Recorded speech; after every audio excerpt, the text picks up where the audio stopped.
ఆరోపణ. ఆ ఆరోపణను నిగ్గుదేల్చవలసినటువంటి బాధ్యత కూడా అధికారుల మీద ఉన్నది. పవిత్రతను కాపాడాలా అని ఘోషించేటువంటి ముఖ్యమంత్రి చంద్రబాబు నాయుడు గారు మరింతగా దీని మీద శ్రద్ధ వహించాల్సినటువంటి పని ఉన్నది. మీ కూటమి పాలన ఏ రకంగా ఉంది, బ్రాందీ షాపుల వ్యవహారం ఏ రకంగా ఉన్నదని మీ పార్టీకే సంబంధించినటువంటి ఒక శాసనసభ్యుడు నిన్న కొల్లిపర శ్రీనివాసరావు గారని వాళ్ళ నియోజకవర్గంలో 4 బ్రాందీ షాపులు ఉంటే 40 బెల్ట్ షాపులు ఉన్నాయని ఆ శాసనసభ్యుడే నేరుగా బయటికి వచ్చి ప్రదర్శిస్తున్నారో ఇది బెల్ట్ షాపు అని. అంటే ఎంత దారుణంగా ఉన్నది మీ పాలనలో. మీరేమో నాణ్యమైన మద్యం ఇస్తున్నాము అని మాటలు చెప్పి ప్రజలందరినీ తాగుబోతులు చేయించేటువంటి కార్యక్రమం ఉద్యమ రూపంలో చేస్తున్నారు. ఇది ఏమాత్రం కూడా సరైనటువంటి చర్య కాదు.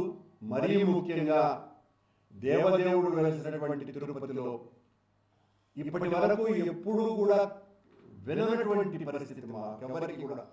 చిన్నతనం నుంచి కూడా తిరుపతిలో ఈ రకమైనటువంటి అసాంఘిక కార్యక్రమాలకు నిలయాలుగా రెస్టారెంట్లు లేదా హోటళ్ళు ఉన్నాయన్నటువంటి ఎప్పుడు కూడా వినలేదు, కనలేదు. మొదటిసారిగా తిరుపతిలో అంటే మరి చంద్రబాబు నాయుడు గారు తిరుపతి పవిత్రతను కాపాడుతాను అని వీరదండాలు వేసుకొని మాట్లాడుతున్నటువంటి పరిస్థితులలో రోజులలో తిరుపతిలోనే ఈ రకంగా మత్తు పదార్థాలు, మాదక ద్రవ్యాలు, అమ్మాయిల పట్ల అసభ్యకరమైనటువంటి చర్యలు, అమ్మాయిలతో డ్యాన్సులు,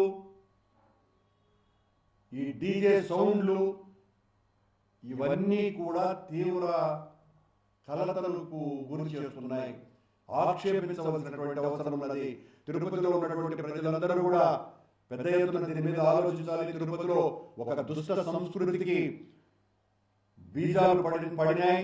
ఈ బీజాలను వెంటనే మనం పెకలించి వేయాలా. పోలీసు అధికారులు, ముఖ్యంగా ఎస్పీ గారు, అలాగే ఎక్సైజ్ అధికారులు వీళ్ళందరూ కూడా అప్రమత్తంగా ఉండాలి.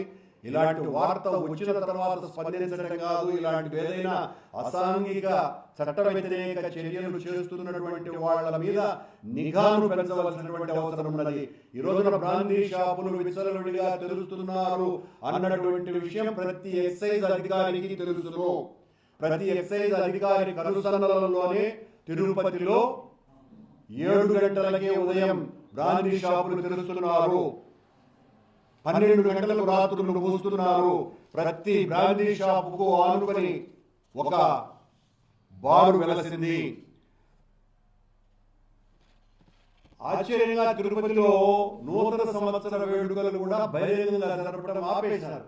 తిరుపతిలో మేము మా ప్రభుత్వం ఉన్నప్పుడు వద్దు, ఇలాంటి కల్చర్ మనం అనుమతించకూడదు, అర్ధరాత్రులు ఈ రకంగా పిల్లలందరూ కూడా కలిసి వేడుకల పేరుతో అసభ్యకరమైనటువంటి చేష్టలు చేయకూడదు అని. అలాంటిది చంద్రబాబు గారి ప్రభుత్వం వచ్చిన తర్వాత ఈ రకంగా వాళ్లకు కావలసినటువంటి వ్యక్తులే ఈ రకంగా చేయడం చంద్రబాబు గారికి తీరని మచ్చ చేసినటువంటి వాళ్ళు అవుతారు. చంద్రబాబు గారు దీనిని దృష్టి సారించాలా. మీకు చాలా చెడ్డ పేరు తెచ్చేటువంటి వ్యక్తుల పట్ల మీరు అప్రమత్తంగా ఉండాలా. అంటే మీరు చేయడం లేదు, మీ ఆదేశాలు లేవని అనుకొని నేను చెప్తున్నటువంటి మాట. మరి మీ ఆదేశానుసారమే చేస్తే ఇక దేవుడే దిక్కు. ఎందువల్లంటే ప్రతి నియోజకవర్గంలోనూ కూడా ప్రతి బ్రాందీ షాపు అనుకొని ఒక బారు వెలిసింది అంటే మీకు తెలియకుండా జరుగుతోంది తతంగమంతా అంటే ఎవరు నమ్మలేనటువంటి విషయం. మీరు చెప్పేది ఒకటి, చేసేది ఒకటి. చెప్పేవన్నీ శ్రీరంగ నీతులు అనే సామెతకు అనుగుణంగా ఉన్నాయి అని ప్రజలందరూ అనుకుంటున్నటువంటి మాట. తిరుపతిలో ఈ పవిత్రతను కాపాడండి, ఈ నగరం యొక్క విశిష్టతను కాపాడండి. ఇది మీ ఊరు అని మీరు రోజు చెప్పుకుంటూ ఉంటారు. మా కులదైవం వెంకటేశ్వర స్వామి అని చెప్పుకుంటూ ఉంటారు. మీ ఊరిలో వెలసిన వెంకటేశ్వర స్వామి ఆలయ పవిత్రతను, అమ్మవారి పవిత్రతను కాపాడుకోవాల్సినటువంటి బాధ్యత మీ మీద మొట్టమొదట మీ మీద ఉన్నది. ఎందువల్లంటే ఈ రాష్ట్ర ప్రథమ వ్యక్తి మీరు, అధికారం అంతా కూడా మీ చేతుల్లో ఉంది. మీరు కన్ను తెరిస్తే ఈ షాపులన్నీ కూడా చట్ట ప్రకారం ఏ సమయానికి తెరుచుకోవాలనో ఆ సమయానికి తెరుచుకుంటాయి, ఏ సమయానికి మూసేయాలనో ఆ సమయానికి మూసుకొని ఉంటాయి. కానీ ఆశ్చర్యంగా వాటిల తలుపులు తెరిచారు, మీరు కన్నులు మూశారు. మీరు కన్నులు మూయటం కారణంగానే ఈ బ్రాందీ షాపులు, మాదక ద్రవ్యాలు అమ్మేటువంటి రెస్టారెంట్ల తలుపులు బాగా తెరుచుకొని ఈ రకంగా అశ్లీల చట్ట వ్యతిరేక విశృంఖల కార్యక్రమాలన్నీ కూడా పవిత్రమైన నగరంలో జరుగుతున్నాయి.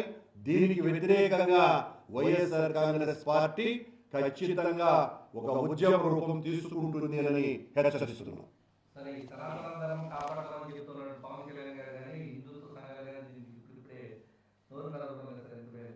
ఖచ్చితంగా పవన్ కళ్యాణ్ గారు సమాధానం చెప్పాలి. మీరు కూటమి అధికారంలోకి రాకముందు తిరుపతిలో ఇచ్చినటువంటి వాగ్దానానికి భిన్నంగా తిరుపతిలో పరిస్థితులు ఉన్నాయి.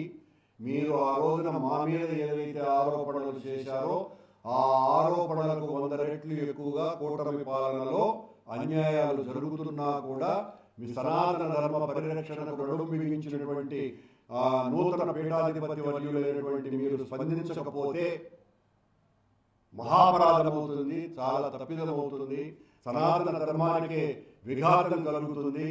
కనుక మీరు వెంటనే మీ దండాన్ని బయటికి తీయవలసినటువంటి అవసరం ఉన్నదని పవన్ కళ్యాణ్ గారిని కూడా విజ్ఞప్తి చేస్తున్నాను.